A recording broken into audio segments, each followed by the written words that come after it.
வலியற்ற varicose vein சிகிச்சை எளிய 30 நிமிட செயல்முறை 7209487335. கிருஷ்ணகிரி மாவட்டம் கெளவரப்பள்ளி நீர்த்தேக்க அணையிலிருந்து தென்பெண்ணை ஆற்றிற்கு திறந்துவிடப்பட்டுள்ள நீரில் குவியலாக நுரை பொங்கிச் செல்வதால் விவசாயிகள் அதிர்ச்சியடைந்துள்ளனர். இதுகுறித்து மேலும் விவரங்களோடு இணைகிறார் செய்தியாளர் ஆனந்த் பாபு.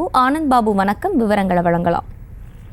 வணக்கம் அர்ச்சனி. ஒசூர் அடுத்த கெளவரப்பள்ளி நீர்த்தேக்க அணையிலிருந்து இரண்டாவது நாளாக வினாடிக்கு 600 கனஅடி நீர் தென்பெண்ணை ஆற்றில் திறந்து விடப்படுவதால் இரண்டாவது நாளாகவும் ஆற்றில் அதிகப்படியான நுரை பொங்கி செல்வதால் விவசாயிகள் அதிர்ச்சி அடைந்திருக்கிறார்கள்.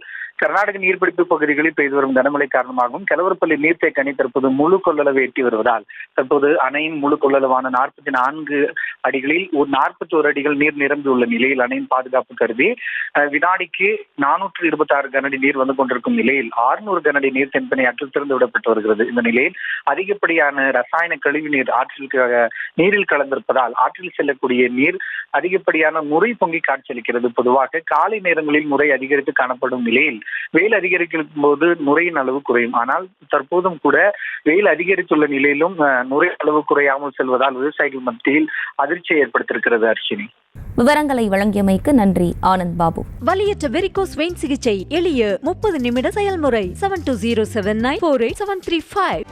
செய்திகளை உடனுக்குடனும் துல்லியமாகவும் தெரிந்து கொள்ள சப்ஸ்கிரைப் பண்ணுங்க.